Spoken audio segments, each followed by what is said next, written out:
família pertence ao Senhor. Você pode repetir comigo? Vamos lá? A minha família pertence ao Senhor. Vamos juntos ler o texto, o Salmo 127, canto de peregrinação de Salomão, que tem por título: Todo bem procede de Deus. Acompanhe na sua. Se o Senhor não edificar a casa, em vão trabalham os que a edificam. Se o Senhor não guardar a cidade, em vão vigia a sentinela. Será inútil levantar de madrugada, dormir tarde, comer o pão que conseguiram com tanto esforço. Aos seus amados ele o dá enquanto dorme. Herança do Senhor são os filhos, o fruto do ventre, o seu galardão, como flechas na mão do guerreiro. Assim são os filhos da sua mocidade. Feliz o homem que enche deles a sua aljava. Não será envergonhado quando enfrentar os seus inimigos no tribunal. Até aqui, vamos falar com o Senhor mais uma vez. Pai de amor, Pai bendito, Deus grande, Deus poderoso, fala conosco por intermédio da tua santa palavra nesta noite, fazendo o teu reino avançar e nos conformando à imagem e à semelhança do teu Filho Jesus Cristo. Queremos ouvir a tua voz, estamos sedentos por uma palavra que provém do teu reino, que desce sobre as nuvens e que sacia a nossa sede. Porque quem tem sede, diz a tua palavra, vem a mim e beba, diz o Senhor Jesus Cristo. Espírito Santo de Deus, assim fala conosco nesta noite, assim eu te oro e te peço mais uma vez, em nome de Jesus, e dizemos amém. Podemos assentar, queridos. Vivemos em uma cultura que idolatra a autossuficiência.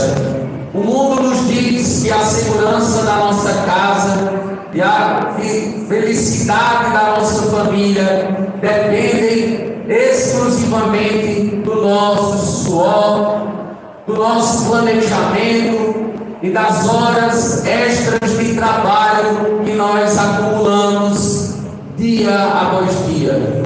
No entanto, o Salmo 127, ele nos confronta com a verdade semelhante, ou melhor dizendo, humilhante. Ele coloca esta mensagem, essa canção, esta oração no nosso devido lugar, o nosso lugar de humilhação, o nosso lugar de fragilidade humana. E ao mesmo tempo, ela traz para nós esta oração, algo que nos liberta, algo que nos transforma, porque nós somos os construtores, mas Deus, Ele é o arquiteto e o mantenedor da nossa casa, da nossa família, porque sem Ele, nossos maiores monumentos são castelos de areia. O autor deste salmo é Salomão, sendo a sua mensagem principal, queridos, Deus, Ele é soberano sobre a vida. Repita comigo: Deus, Ele é soberano sobre a vida. Este é o tema principal deste salmo. Esta sábia oração divide-se em duas partes que se relacionam entre si. A primeira estrofe, os versículos 1 e 2, expressam a crença de que o esforço humano é inútil sem a ajuda de Deus, no que se refere à edificação de uma casa, de defender uma cidade ou de ganhar a vida. A segunda estrofe deste salmo, que vão dos versos 3 a 5, a ênfase, a atenção que o salmista nos chama aqui, nos dá um outro significado no ato de edificar. Aqui está baseado na edificação, na criação de filhos, a segunda parte. E diante disso, iremos meditar hoje nas duas realidades sobre a soberania de Deus, sobre a vida humana. A primeira realidade sobre a soberania de Deus sobre a vida humana, a soberania de Deus na vida do dia a dia. A soberania de Deus na vida comum, na vida, podemos dizer assim, ordinária. A soberania de Deus no cotidiano, nas coisas que julgamos simples, nas coisas que julgamos complexas. Deus, Ele age e Ele intervém no cotidiano da nossa vida. Nas palavras de Salomão, Eclesiastes capítulo 12, versículo 3: lembre-se do Criador nos dias da tua mocidade, diz o pregador. E aí ele vai concluir o seu sermão dizendo que tudo é vaidade. E o versículo 3, veja comigo aí, nós lemos Eclesiastes capítulo 12, o versículo 1. Agora o versículo 3 nos diz o seguinte: Eclesiastes no capítulo 12, versículo 3: lembre-se dele, ou do Criador, antes do dia em que tremerem os guardas da casa, os seus braços, e se curvarem os homens que no passado eram fortes, as suas pernas, e cessaram os moedores da sua boca, está se referindo aos dentes, por já serem poucos, e se escurecerem os que olham pelas janelas, os seus olhos. Tudo é vaidade, segundo as palavras de Salomão. Era necessário no passado os homens preservarem a crença, os bons costumes, a fé, a confiança, a esperança. Não somente no passado, hoje ainda mais é necessário termos a crença, termos a fé, vivemos segundo a palavra do Senhor, o seu conjunto de normas e é a ética do reino de Deus. Hoje, como no passado, é necessário discernir que Deus, Ele está em nossa vida, não como coadjuvante, não, mas como protagonista da nossa história e da nossa jornada cristã aqui na terra. É necessário discernirmos isso. É necessário vivermos para Deus com um propósito, porque uma vida sem Deus é uma vida sem propósito. Como no passado, hoje em dia, as pessoas elas se preocupam mais com o seu bem-estar, de sua casa, de sua família apenas, e invocarão auxílio divino, eles invocarão a Deus apenas para protegê-los em momentos desfavoráveis, em momentos de aflição, apenas com um fim, muitas vezes meramente religioso, pensando eles. Vou deixar minha Bíblia aberta no Salmo 91, pensam eles, e assim dará tudo certo. Já deu tudo certo, até determinam, já deu tudo certo, como diz uma canção, que diz, já deu tudo certo. Então estes já proclamam isso, determinam isso, porque absolutamente acham que o simples fato do Salmo 91 estar aberto na sua estante, eles já estão livres de toda praga que não vai chegar à sua tenda. Observando o texto apenas com mantra, apenas com oração repetida, mas sem compreender o que está nas entrelinhas do autor sagrado. O que adianta o homem conhecer a Bíblia de cor e salteado, a lei, os profetas, os poéticos, os livros canônicos, os evangelhos, a carta de Paulo, mas não se relaciona com o autor da letra? Não adianta, queridos. E Salomão, aquele escreve o Salmo 127, ele escreve este salmo para que nós tomemos nota que vale muito mais a pena a gente se relacionar com o autor do que conhecer sobre o autor. Se relacionar com o autor, queridos, no passado era essencial e hoje também continua sendo essencial. No passado, atenção, queridos, vou lhes contar um fato verídico. Foi descoberto um texto e dita uma antiga civilização que descreve a purificação ritual de uma casa que se julgava espiritual espiritualmente contaminada ou ritualmente contaminada. A razão para a alegada impureza é incerta, segundo alguns estudiosos, mas é provável que os habitantes da casa tenham sofrido algum tipo de desgraça, ou que algum deles fosse infértil, ou ainda que a própria casa estivesse infectada, talvez por fungos ou coisas do tipo.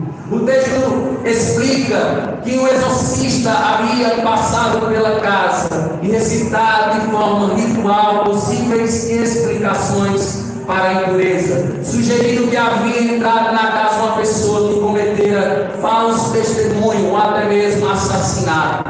O exorcista efetuou um elaborado ritual com recitação de mitos e fórmulas mágicas, sacrifícios de animais, libações, que eram oferendas de água, azeite ou até mesmo sangue, não sabemos ao certo. Em vários locais da casa observou-se isso. Todos esses procedimentos tinham o propósito de encorajar as entidades primordiais e a levar a impureza da casa para o submundo. Embora, queridos, no Antigo Testamento, certo número de rituais relacionados à impureza, nenhum deles envolve fórmulas mágicas, recitação de mitos ou invocação de deidades infernais. De fato, nas questões relacionadas à impureza de uma casa, o Antigo Testamento é extremamente prático e nos dá, segundo a lei lá em Levítico, capítulo 14, dos versículos 33 a 57.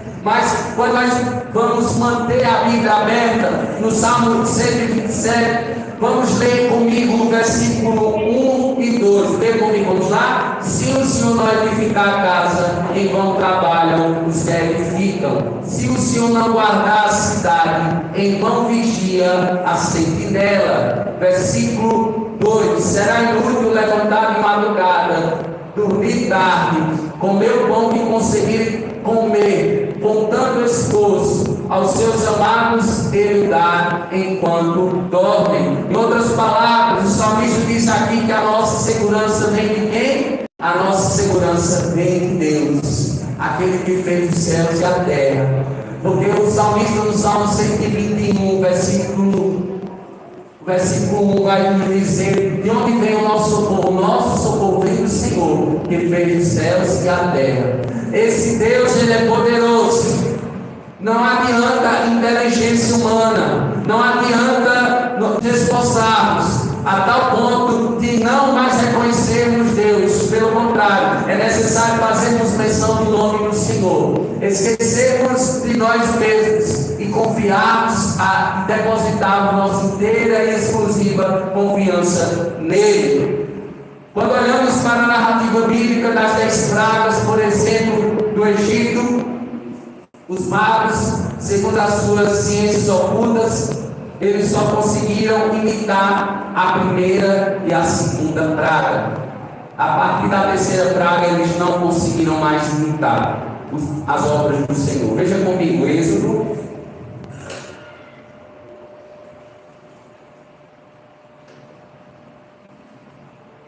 capítulo 8. Abra comigo, acompanhe a leitura na sua Bíblia. Êxodo capítulo 8, versículo 19.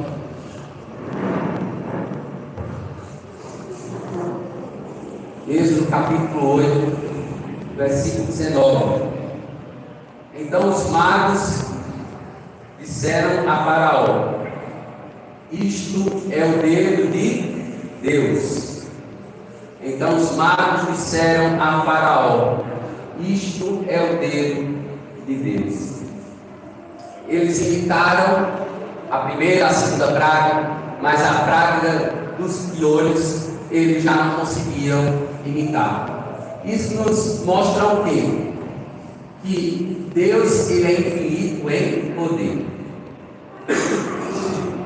mas nós somos finitos, nós somos limitados. Deus, ele determina, ele faz, ele realiza.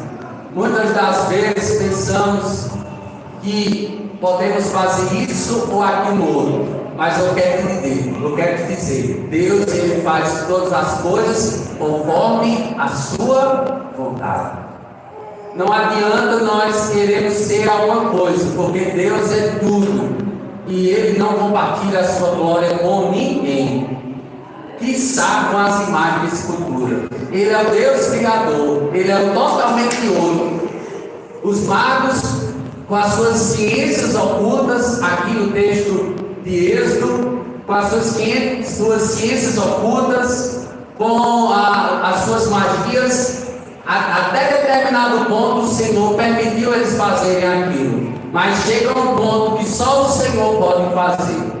Então, quando você estiver passando por uma situação da sua vida, você vai orar, você vai colocar diante do Senhor, mas tem coisa que você tem que entregar a Deus para Ele fazer. Amém? Tem coisa que somente Ele pode fazer.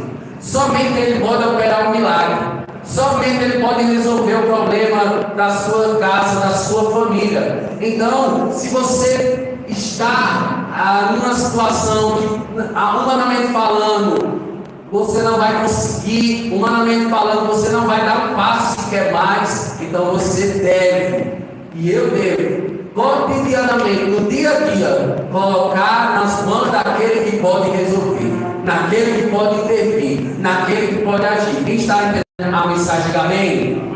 Então é necessário, queridos, observarmos esse texto aqui, o Salmo 127, e olhando a soberania de Deus, essa soberania aqui ela é vista aqui pelo menos em 3 esferas. A primeira esfera, presta atenção, na construção de uma casa. Na segunda esfera, na proteção de uma cidade. E na última, e não menos importante esfera, na provisão do pão diário. Dentro dessas 3 esferas, o Senhor, Ele participa ativamente na nossa vida diária, abençoando a nossa casa, abençoando a nossa rua, abençoando a nossa cidade com paz, provendo dia após dia o pão da nossa manutenção diária. Nos 3 exemplos, a soberana vontade do Senhor é essencial, enquanto os esforços do homem são secundários. O salmista no Salmo 4, versículo 8 diz: em paz me deito e logo pego o sono, porque só tu, Senhor, me fazes repousar seguro. Então, a provisão do Senhor ela é essencial, e o esforço humano ele é secundário, ele está à margem. Deus é que provê, Deus é que faz as coisas acontecer, porque depende dele o querer e o realizar, nas palavras do apóstolo Paulo. Irmãos, todo o nosso esforço humano, sem um relacionamento sincero, por meio de Jesus, não vai surtir efeito algum. Porque adianta os homens buscarem conhecer a Deus através das suas obras, porque pensam assim, quanto mais obras fazem, mais merecem a presença do Senhor, ou mais o Senhor vai nos favorecer com a sua graça, e não é bem assim. João 8,32 nos diz: e conhecereis a verdade, e a verdade vos libertará. E o 36 complementa dizendo: e se o Filho vos libertar, verdadeiramente sereis livres. Então não é por obras que nós nos achegamos a Deus, mas é pelo nome, o nome que está acima de todo nome. O nome é Jesus Cristo. Nós não temos esforço algum, nós nos esforçamos de maneira nenhuma, absolutamente nenhuma, para nos achar diante do Senhor. É pura graça, misericórdia. Nós entendemos que nós nos relacionamos com o Senhor por intermédio de Jesus e sob a orientação do Espírito Santo, porque Jesus vai dizer: quando o Espírito Santo vier, Ele vai me glorificar e Ele vai convencer o homem do pecado, da justiça e do juízo. Então, não pensemos de maneira religiosa nos relacionar com Deus. Como o salmista aqui, ele vai fazer com que nós compreendamos que a religiosidade não vai salvar ninguém, mas nós nos relacionamos com Deus, reconhecendo a nossa fragilidade e a sua soberania através de Jesus Cristo. por intermédio do Espírito Santo. Entendem isso? Que a Santíssima Trindade, ela vai trabalhar, ela vai nos sustentar, ela vai afirmar para nós que fora disto é pura vaidade. Não adianta o homem ser religioso, supersticioso, não adianta o homem estar vivendo de acordo com as suas tradições, com a sua maneira de viver, tentando agradar a Deus por intermédio daquilo que faz ou deixa de fazer. Não, o cristianismo puro e simples, Deus, Ele vai requerer de nós um relacionamento através do seu único e eterno Filho, o nosso Senhor e Salvador Jesus Cristo. Mas a segunda realidade, queridos, que nós aprendemos com esse texto, se Deus Ele é soberano nas coisas do nosso cotidiano, se Ele é soberano nas coisas comuns, ordinárias da nossa vida, Deus também Ele é soberano sobre a nossa vida familiar. Ele é soberano na vida do nosso cônjuge, Ele é soberano na vida dos nossos filhos. Então, se você já cuida do seu cônjuge, se você já cuida do seu filho, se você pensa que cuida, eu quero lhe afirmar hoje, há uma pessoa que cuida do seu cônjuge, do seu filho melhor do que você. E este é o Deus que eu sigo, é o Deus que você serve, é o Deus que você glorifica a Ele, é o Deus que você, mesmo antes de você abrir a sua boca, Ele já conhece a palavra por completo. É esse Deus que prescruta e esquadrinha o nosso coração. Ele é Pai, Ele sabe cuidar melhor do que nós. Então entrega novamente, entrega o teu cônjuge, entrega o teu filho ao Senhor. Entrega e descansa, porque o Senhor, Ele cuidará. O Senhor, Ele se responsabilizará. Pois, após falar de casas e cidades, a gente vê aqui o salmista falando de casas, de cidades. Ele vai mudar o foco, queridos. Ele muda o foco aqui para os filhos. E a mensagem é clara: a maior construção de uma vida não são paredes de pedra, são pessoas de carne e osso. Eu vou repetir: a maior construção de uma vida não são paredes de pedra, são pessoas de carne e osso. Qual é o maior investimento da tua vida aqui nesta terra? Em pessoas. Tudo isso aqui vai passar, não vai ficar pedra sobre pedra. Muitas das pessoas hoje é uma ganância desenfreada por conquistar carros, casas e tantos outros bens e propriedades. Mas tudo isso aqui a traça e a ferrugem vão corroer e vai tudo ser destruído. Mas a maior coisa que você pode realizar, o maior legado que você pode deixar é o investimento na vida de pessoas. Porque isso tem um preço de glória e você não vê no momento. É invisível esse peso, mas não o peso de glória na vida do povo, onde nós receberemos a recompensa, o galardão, o pagamento por tudo aquilo que nós fizemos em vida pelas pessoas. Porque qual é o primeiro e grande mandamento que o Senhor Jesus Cristo nos deixou? Amar a Deus sobre todas as coisas e ao nosso próximo como a nós mesmos. Esses são o primeiro e o segundo grande mandamento. Quando a gente observa, queridos, observamos a soberania do Senhor. Essa soberania ela é ativa na formação das famílias. Ele é o Criador das famílias. Gênesis, no capítulo 12, versículo 7, nos diz: o Senhor apareceu a Abrão e lhe disse: darei esta terra à sua descendência. Ali Abrão edificou um altar ao Senhor, que ele tinha aparecido. Ele deu aquela terra, e ia dar aquela terra a quem? A sua posteridade, os seus descendentes, os seus seriam abençoados. Os filhos, que são como dons de Deus, constituem a verdadeira riqueza de uma casa. Você quer ter uma casa rica? Tenha filhos. Tenha filhos. Encha a sua casa de filhos. Você vai ter a maior riqueza que Deus poderia derramar. Porque a casa com filhos é uma casa rica de bênçãos de Deus, derramada na minha vida e sua vida. Quem crê nisso, diga amém. Porque filhos são a herança do Senhor. A gente vê aqui que o texto vai dizer que filhos, eles não são acidentes. Não, filhos não são acidentes. Filhos, queridos, não são custos. Não, filhos são presentes de Deus. Presentes de Deus.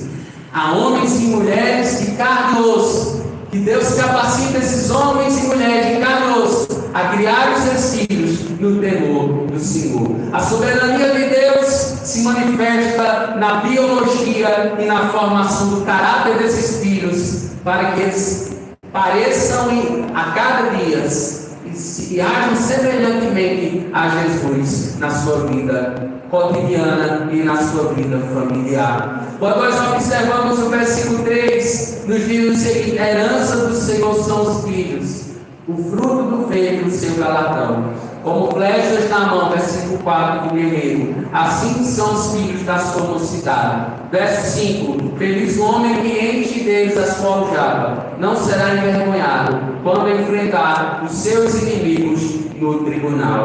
Em outras palavras, literalmente aqui o fruto do ventre, em outras palavras, o salmista vai dizer, são herança, é o galardão, é algo maravilhoso, sem sombra de dúvida. Os filhos são uma bênção da parte de Deus. E esse versículo 3 faz alusão à promessa que Deus fez a Abraão de tornar sua descendência como o pó da terra e as estrelas do céu. Gênesis 13, verso 16, 15, verso 5.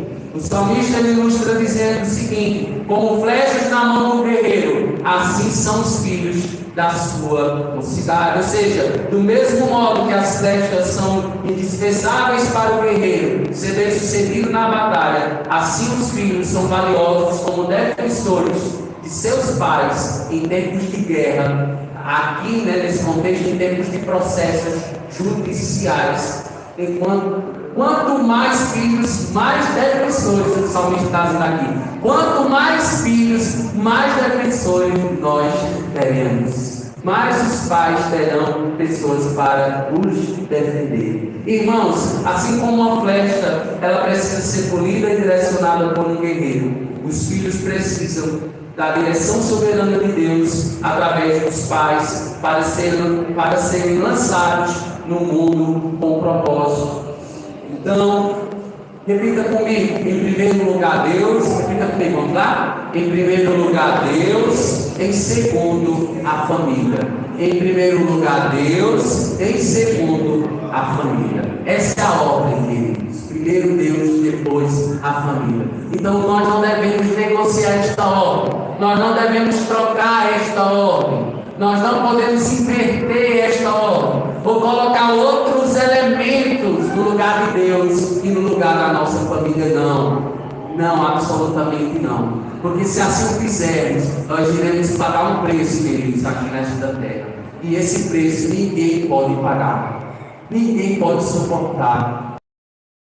E só Deus em Jesus Cristo conhece. Porque foi o peso da cruz. O peso do próprio Jesus ter se entregue na cruz do Calvário por mim e por você.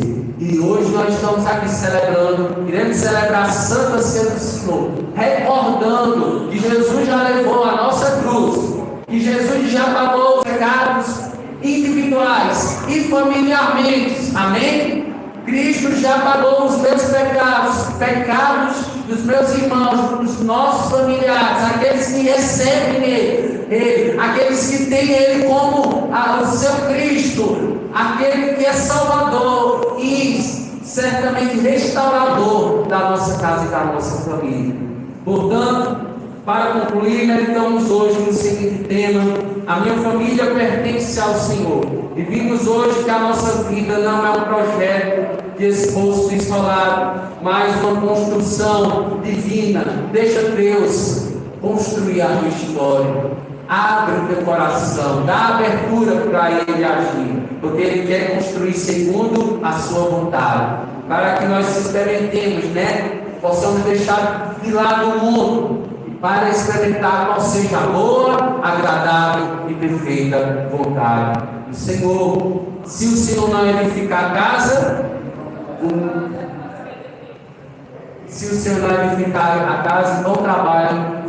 então trabalho será aqueles que edificam. O nosso cansaço será em vão, porém em Cristo a nossa edificação é a nossa herança. Ganha um novo sentido, queridos. Algumas aplicações práticas. Do ativismo ao descanso, queridos. A primeira aplicação prática aqui não é nós sermos preguiçosos, mas vivemos na dependência de Deus. Amém? Jesus, Ele é o nosso verdadeiro descanso e Ele nos convida hoje: vinde a mim, todos que estão cansados e sobrecarregados, e eu lhes darei descanso. Então, queridos, a minha família, a sua família, queridos, será protegida, será guardada, se nós, no final das contas, dependermos do Senhor. Amém? Então, a minha família, a sua família, no final das contas, será protegida, não por minha inteligência ou por aquilo que eu faço ou deixo de fazer, mas se eu depender de Deus. Mas se eu tiver Deus na minha vida, assim a minha família terá um escudo e terá uma proteção que homem nenhum pode furar, homem nenhum pode destruir, porque Deus, Ele é o Senhor dos exércitos, e o Senhor dos exércitos está conosco. O Deus de Jacó é o nosso refúgio. Queridos, quando nós observamos também que os filhos aqui, comparativamente, eles são comparados com flechas, Cristo é o arqueiro. Percebe? Que eles comparativamente ou ilustrativamente aqui são chamados de flecha. Quando nós aplicamos também figurativamente Jesus como esse arqueiro, a gente vê que os filhos não são fardos, nem propriedades para a nossa satisfação pessoal, porque eles são herança do Senhor. A segunda aplicação é o discipulado, queridos. Como arqueiros, nossa missão é apontar essas flechas para o alvo, que é a glória de Deus. Quer comais, quer bebais, quer passar qualquer outra coisa, fazer tudo para a glória de Deus. Quando nós observamos aqui o contexto, a porta da cidade, veja aí o versículo 5, a parte final, vamos dizer, o versículo 5, a parte final: feliz o homem que enche deles a sua aljava, não será envergonhado quando enfrentar os seus inimigos no tribunal. O versículo 5 fala de não ser envergonhado na porta contra os inimigos. Em Cristo não temos mais medo da condenação, pois Ele venceu nossos inimigos na cruz. A família que pertence ao Senhor é uma embaixada, ou vive sobre a embaixada do reino de Deus. É representante dos embaixadores do reino de Deus na terra. Então, quando ainda observamos, querido, uma ilustração que tem por título o construtor e a planta, conta-se a história de um homem que decidiu construir a casa dos seus sonhos. Ele comprou os melhores materiais, contratou os servos mais rápidos e vigiava o canteiro de obras dia e noite, mal dormindo de tanta ansiedade. Ele mal dormia de tanta ansiedade. No entanto, rachaduras constantes apareciam e a estrutura parecia instável. E certo dia um arquiteto passou por ali e perguntou: posso ver a planta?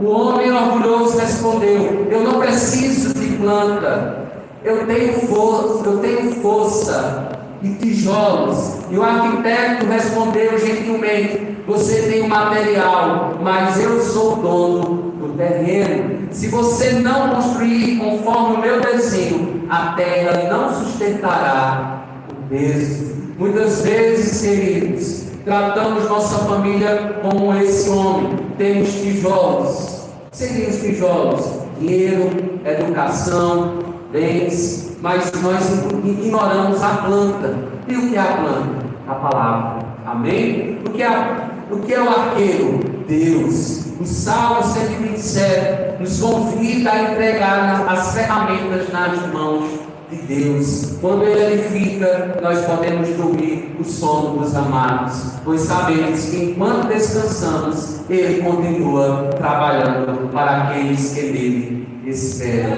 Então que nós possamos hoje reconhecer que a nossa família não pertence ao nosso esforço, mas à soberania de Deus, e que a nossa oração no final seja: Senhor, edifica a minha casa, guarda a minha família, e que os meus filhos sejam flechas que anunciam o teu evangelho, em nome de Jesus. Amém. Que essa